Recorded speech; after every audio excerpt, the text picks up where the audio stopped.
Hello everyone, back tuning into today's second video. We're looking at El Nino for this video.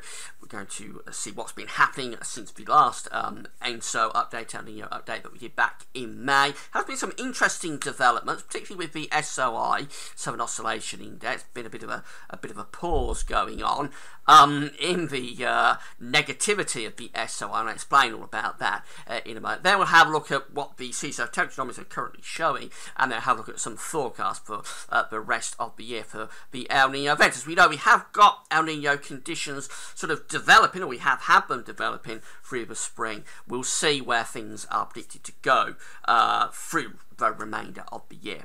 But before I get on with all of that, just to say about the ads, there's links to articles on all pages at Gaz. So this will go have a browse through widgets. Any articles that you're interested in, please click through. You guys go and read the article. Thanks so much for doing that. There's video ads on most pages. They open out in the content when you watch them. They'll close back up again. Thanks so much for getting involved. It's helped to pay for the website, so thanks for doing that. The first video that was released on the homepage this morning is looking at the late summer period, so July to September. This is ahead of next week's first autumn update that we'll be doing next Sunday. I thought we'd just get some of the long range models together for today and have a look at July to September. There's an interesting signal emerging there, so have a look at that video on the homepage when you've done here. Right, let's get on with the El Nino update, and we're going to start off with the SOI. Just very quickly explain what the SOI is, Southern Oscillation Index. It's an index that's reflecting the atmospheric setup in the Southern Pacific Ocean. It's monitoring the pressure, or it's showing, telling us what the pressure is between Darwin in Australia and Tahiti in the Southern Ocean. When the SOI goes very negative, it's telling us that the pressures within the atmosphere are reflecting an El Nino state. When the SOI goes very positive, it's telling us that the atmosphere is reflecting a La Nina state. La Nina, of course, where the cold water comes up over the equatorial Pacific. El Nino being where the warm water comes up through the equatorial Pacific. So what we need to be seeing for an El Nino, or to get a proper sort of El Nino bedded in, is the SOI to go very negative.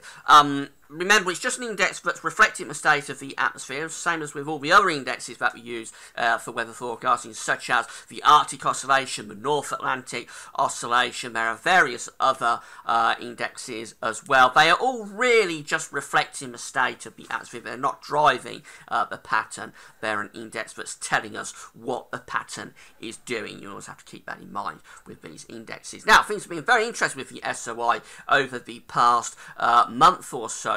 It went very, very negative through the first half of May. I'm sure you remember it. We discussed it in the last El Nino video that we did back in May. It was getting really negative numbers coming through. For instance, on the 13th of May here, you can see minus 31.30. Very, very negative SOI number. And going down into the middle part of May, 16th of May, coming out at minus 30, 15th minus 33, for example. And that carried on into the second half of the month as well. Minus 23 there, very negative, on the 19th of May. So these negative SOI numbers were sort of telling us that the atmosphere and the oceans were coupling up to produce this El Nino. The ocean was upwelling the warm water, the atmosphere was reflecting what the ocean was doing, and you sort of get a feedback mechanism developing when they both start reflecting one another. The whole thing will start to snowball, and it can get really, really strong in terms of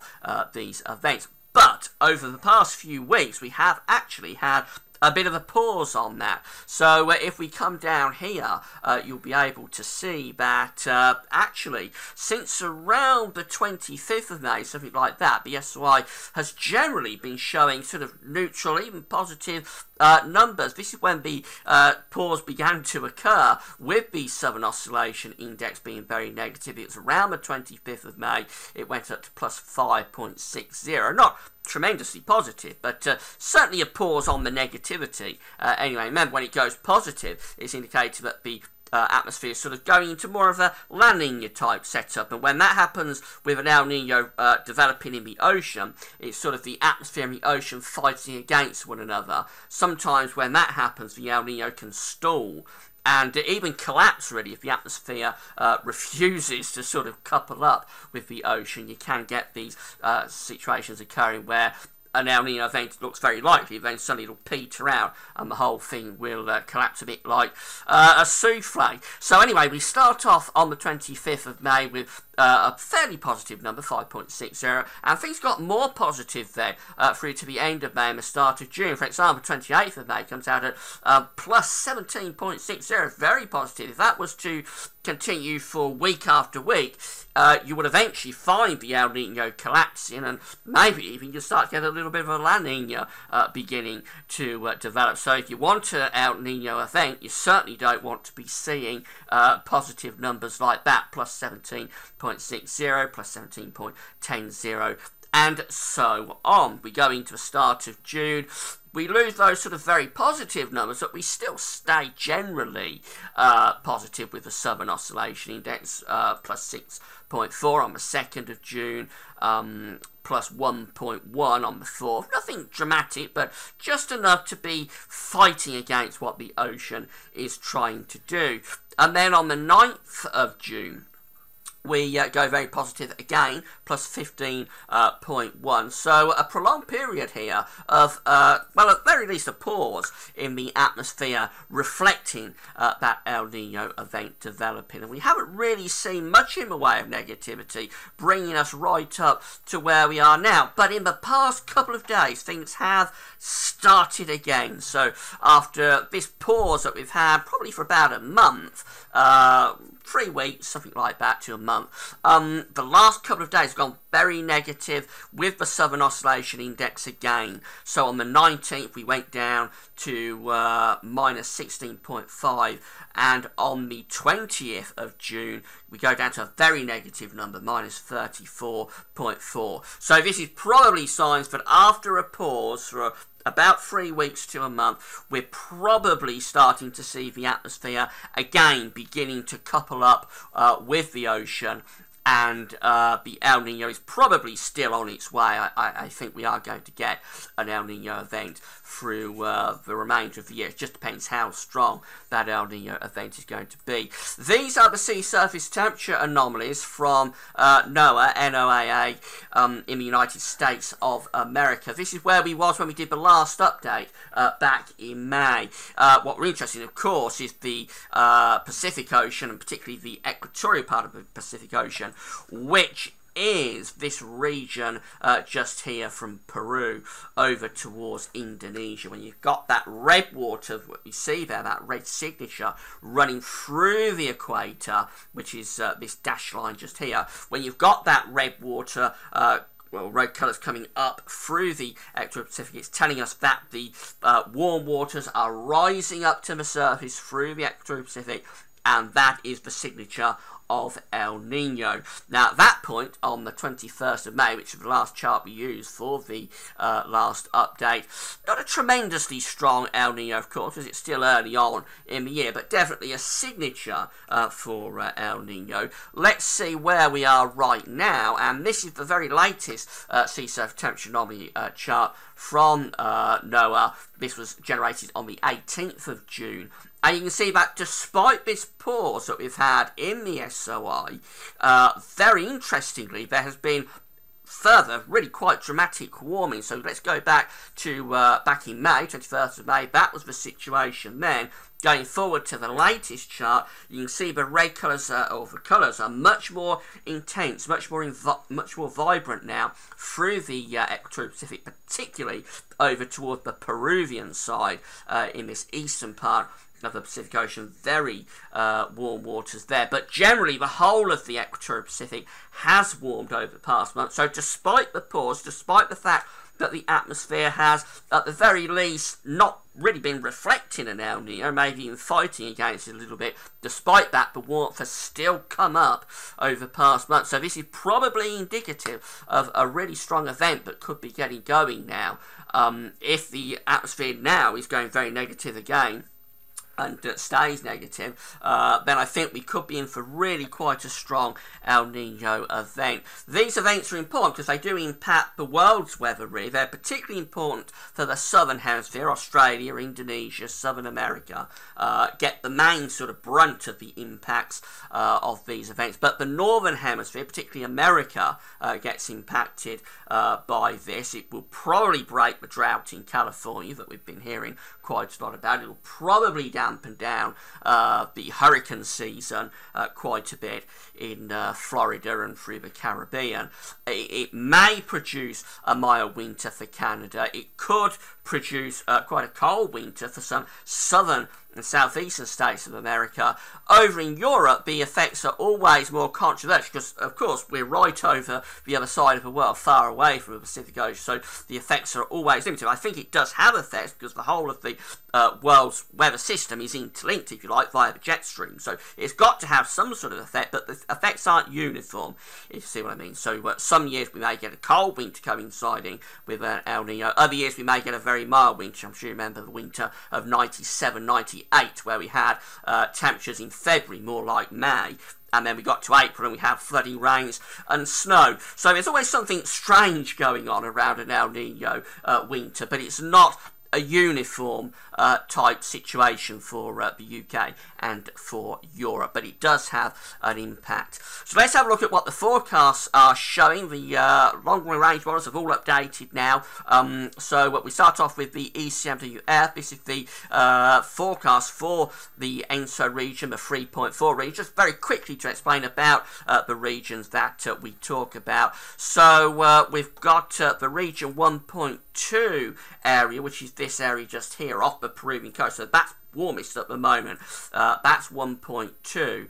And then 3.4 is sort of more centrally based in the Pacific Ocean. It's somewhere just there. And actually, to get an El Nino designated, you want to see the warmest of the water through 3.4, through the central part of the equatorial Pacific. It has to go above 0.5 of a degree above average over 5 tri-monthly periods. So it's sometimes is a case that although you may have a very slight El Nino, it never really gets designated because it doesn't quite reach the criteria. I don't think we're going to have to worry about that this time. I think it will easily go above 0.5 of a degree above average over the 5 tri-monthly periods. But anyway, 3.4 is central part of the equatorial Pacific. 1.2 is over towards the Peruvian coast. So the ECMWF forecast for region 3.4, Central Pacific, is for a strong, maybe even a record-breaking El Nino event to be taking place. All the red lines here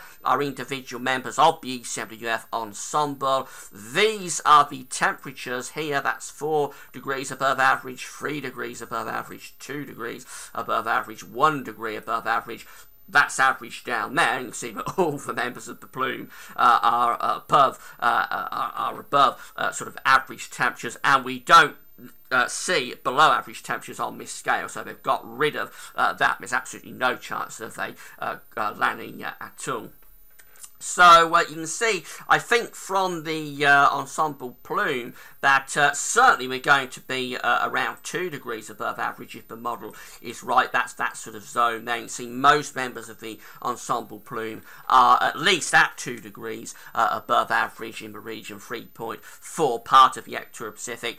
Actually, many members of the ensemble are somewhere between 2 Celsius and 3 Celsius above average. Now, the strongest ever recorded El Nino was in 97-98, the winter I was just talking about a few minutes ago. And that, I think, went to around 2.5 above average at its strongest point. And you see, that's very much is in the ballpark of where the ECMWF is seeing things going with this El Nino. So a really strong event, possibly a record breaker, but certainly a strong El Nino event is where the ECMWF is seeing things going on its latest update, which was generated on the 1st of June.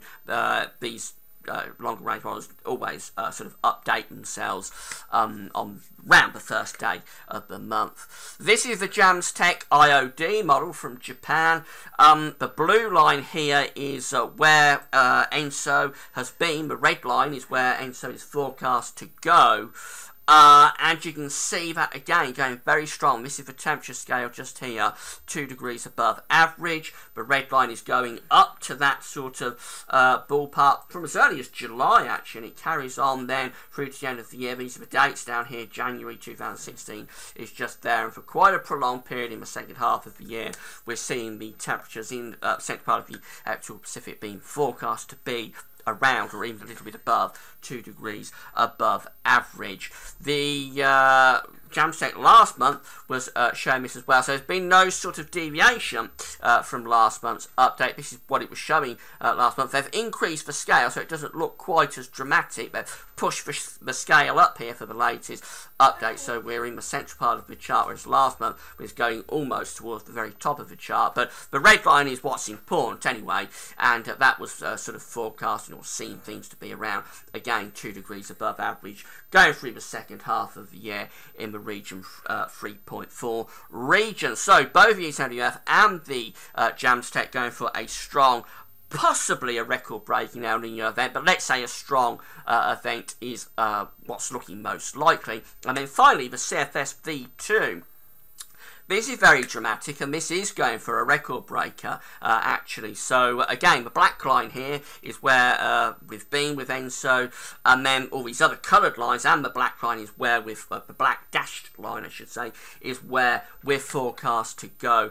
And you can see that from a temperature scale on the side of the chart, we've got 2 Celsius there, 2.5 Celsius above average there, 3 Celsius above average there, and you can see that by the time we get through to the end of the year, these are the dates down here, October to January, by the time you get to the end of the year, the CFS V2 is lifting things up to around 3 degrees above average, very close to 3 Celsius above average. That would be a record breaker. It would be a record breaking El Nino event if that was to come off. It would beat 97, 98, and some of the members of the ensemble, you can see from the coloured lines, these are all individual members of the ensemble from the coloured lines. Actually, some of them go off the scale. I think they're over the top, but certainly a very strong event is being seen by the CFS V2. Also, Modoki El Nino, because that is region 3.4, central part of the equatorial Pacific.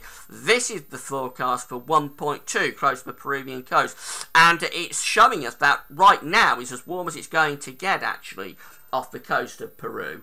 And then we should see the temperatures declining away as we go through into the second half of the year. So it cools off in the eastern Pacific at the same time as it's warming in the central Pacific. When you get that, it's a signature from Modoki or a Mediki El Nino, a central-based El Nino event. The CFS is really seeing that very strongly at the moment. When it happens, it can sometimes, not always, but sometimes be a signal for a really cold winter for America and possibly a cold winter for the UK and Europe. So despite this very strong El Nino event, it doesn't rule out, no more than that, but it doesn't rule out the chance of getting a cold winter for the coming winter. So it's all getting very interesting, but the pause in the Southern Oscillation Index, I think it's over. I think we're going back into a very negative phase of the SOI. Despite the pause, the El Nino has been developing anyway, and it should continue to strengthen. I think we're going to at very least get a strong El Nino event now. Maybe a record breaker, but don't want to go too far with that. Let's just say a moderate to strong El Nino looks very, very likely for the second half of the year. Probably becoming central based by the winter, which could, but no guarantees, give us the chance of a colder winter. That's it for now. Thanks for watching.